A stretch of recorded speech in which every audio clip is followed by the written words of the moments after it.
Je vais t'expliquer en 3 raisons pourquoi, selon moi, Manchester City va battre le Real Madrid dans une semaine. Alors les amis, bienvenue à tous. J'ai envie de vous parler de ce match entre City et le Real. Et je vais vous expliquer pourquoi, selon moi, City va battre le Real. Alors déjà, pour commencer, il faut comprendre que le Real, ils sont dans un championnat qui est pas bon. Aujourd'hui, on a le Barça. Le Barça qui n'est pas régulier, qui perd contre des petites équipes.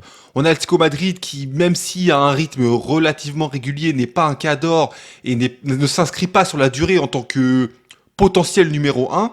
Et on a le Real Madrid qui a perdu des points contre des équipes, pour rester poli, des équipes d'un niveau moins bon que le leur.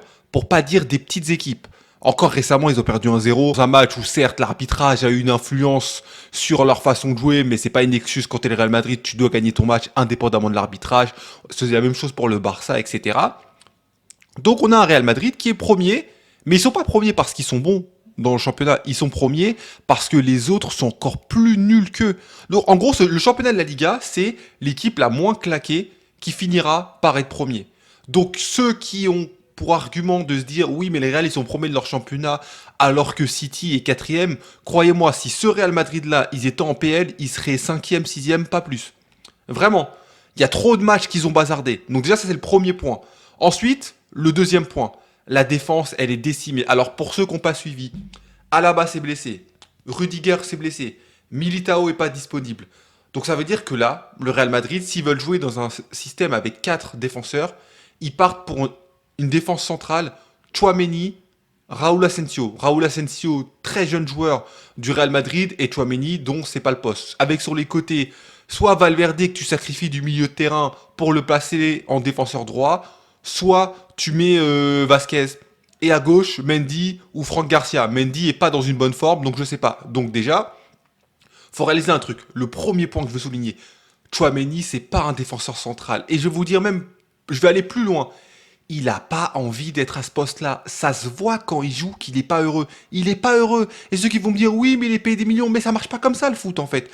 Un défenseur, s'il veut pas être là, ça va se voir. Chouameni, il veut pas être défenseur central. Lui, il veut évoluer à son poste. Je le répète pour ceux qui n'ont pas vu certaines vidéos précédentes, mais Chouameni, il a l'habitude en tant que milieu défensif de pouvoir se projeter, de pouvoir prendre une décision sans se dire dans sa tête que si je rate mon coup, je suis le dernier défenseur et donc il y a plus personne derrière.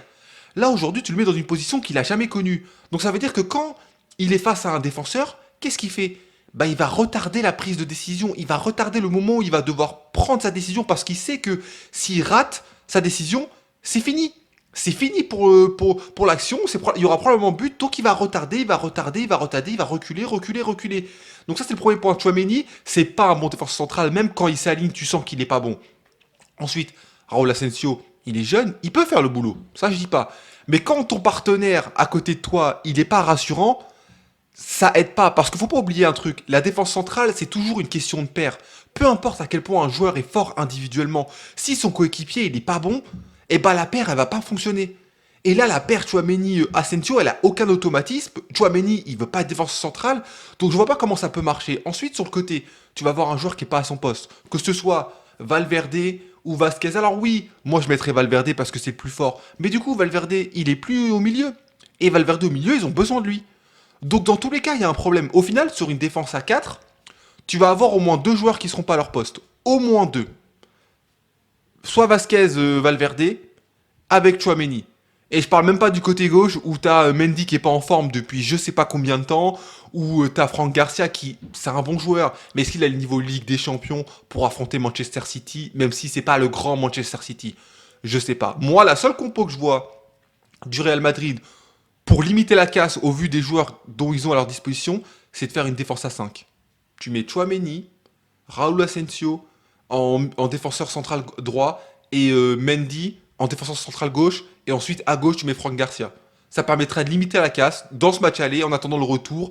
Et ça permettrait au Real d'espérer que un de leurs défenseurs centrales revienne d'ici là. Je sais pas c'est quoi les temps de blessure, je crois que pour Alaba c'est mort, mais peut-être que pour Rudiger, il y aura encore une possibilité d'ici 2 semaines. Voilà, concrètement. Et ensuite, une fois qu'on a parlé de ça, comme j'ai dit, Valverde pas à son poste, Chouameni pas à son poste, etc. Le milieu de terrain, on ne sait pas à quoi il va ressembler du coup, vu qu'on ne sait pas si Valverde va être au milieu, etc. En fait, il y a trop de changements derrière et le milieu. Et il faut que vous compreniez un truc. Là, le match, il joue à City. Ça veut dire que City, ils vont pousser parce qu'ils savent très bien que s'ils gagnent pas ce match aller, au retour, c'est mort. C'est mort au retour. Et quand je visualise les duels entre Haaland et Chouameni, oh, yo, yo, yo, yo, yo. Oh, vous visualisez ou pas? Parce que autant City est pas en forme, autant par contre Haaland, lui, il l'est. Hein. Y a pas de souci. Hein. Haaland, il met des buts. Hein. Et quand je visualise ce duel-là, j'ai très peur pour le Real Madrid. Et enfin, pour venir au troisième point, concernant Manchester City fait la pire saison de l'ère Guardiola. Ils sont qualifiés à l'arrache en 16e. En championnat, ils sont largués. Ils sont 5e du championnat de PL au moment où je fais la vidéo. Donc vraiment, la Ligue des Champions, c'est la dernière chance qu'ils ont de remporter une compétition. Donc City, ils vont tout donner. Ils ont rien d'autre à jouer, ils ont pas besoin de s'économiser pour des matchs avant, ou je sais pas quoi, ça y est, le championnat, c'est finito. Eux, leur objectif championnat, c'est juste la qualification en Ligue des Champions, la 4e place. Ils ont rien à viser de plus. Mais par contre, en Ligue des Champions, ils vont tout miser. Alors que le Real Madrid, de leur côté, eux, ils ont un championnat à jouer. Je rappelle que le Real Madrid affronte l'Atlético ce samedi dans un match qui va être ultra important contre une équipe contre laquelle s'ils perdent, non seulement ils peuvent perdre leur première place, mais même au niveau du goal average, si jamais il y avait le nombre de points, ça risque de jouer. Donc le Real Madrid n'a pas le temps de se reposer. Le Real Madrid va devoir jouer à fond samedi et rejouer derrière en Ligue des Champions contre City. Là, ils sont sur une période où vraiment, ça va être chaud. Ça va être chaud. Et on ne sait pas. Il y a peut-être un joueur qui va encore se blesser. Là, il y a peut-être des joueurs qui jouent avec la peur de se blesser, etc. C'est des choses qui vont jouer sur le mental des joueurs. Et encore une fois, je le répète, il y a des duels. Moi, quand je les visualise, je ne vois pas comment le Real Madrid va se sortir. Parce que la défense d'une équipe, ça prime sur le niveau d'attaque d'une équipe. Peu importe que les joueurs offensifs, ils soient bons. Si la défense, elle est incapable de s'aligner, si elle est incapable d'avoir un jeu correct, c'est mort. Si Haaland, il bouffe Chouameni, c'est mort. Et la défense du Real Madrid, à l'heure actuelle, elle ressemble à rien. Elle ressemble à rien. Et le truc, c'est que si le Real Madrid, ils avaient un style de jeu, une possession de jeu qui leur permettrait d'éviter de devoir laisser le ballon tout le temps, on pourrait se dire qu'ils avaient une chance. En gros, si ça avait été le Barça, par exemple, dans la même situation, le Barça aurait plus de chances de battre City parce que le Barça miserait tout sur le fait de on garde le ballon. On va jouer la possession à fond, on va garder le ballon, quand on le perdra, on sera en danger, mais au moins, on aura plus souvent le ballon, donc notre système de jeu naturel fait qu'on sera moins en danger. Alors que le Real Madrid, c'est pas ça. Le Real Madrid, ils ont jamais eu une emprise sur le jeu. Le Real Madrid, c'est pas le genre d'équipe qui va avoir une possession qui va leur permettre d'éviter ce genre de problème. Non, le Real Madrid, ils ont l'habitude dans les grands matchs de laisser le ballon contre le Barça. Ils laissent le ballon. C'était le cas les années précédentes, même s'ils avaient un certain niveau de maîtrise. Ça l'est encore plus cette année, maintenant que Kroos est parti. Le Real Madrid n'est pas une équipe qui tient le ballon. Donc s'ils laissent le ballon à City, qu'ils vont essayer de jouer le contre, parce que c'est ce qu'ils vont faire, que City, devant, ils vont tout faire pour planter face à des défenseurs qui ne seront pas en place. Mais les gars, comment vous voulez que le Real Madrid s'impose? Bon, dites-moi ce que vous en pensez.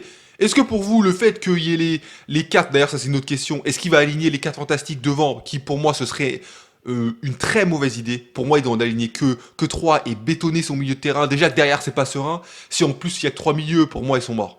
Donc il doit aligner 4 milieux. Mais s'il aligne 4 milieux et que Valverde fait pas partie des 4, à quoi bon? Mais encore une fois, c'est tout un problème qui va devoir gérer Carlo Ancelotti. Mais en tout cas, dites-moi, est-ce que vous aussi vous voyez le Real Madrid perdre ce match aller? Parce que je précise, hein, j'ai bien dit le match aller. J'ai dit dans une semaine. Le match retour, je sais pas. Mais au match aller, s'ils prennent une volée, ça va être compliqué. Dites-moi ce que vous en pensez. Et je vous dis à la prochaine. Ciao.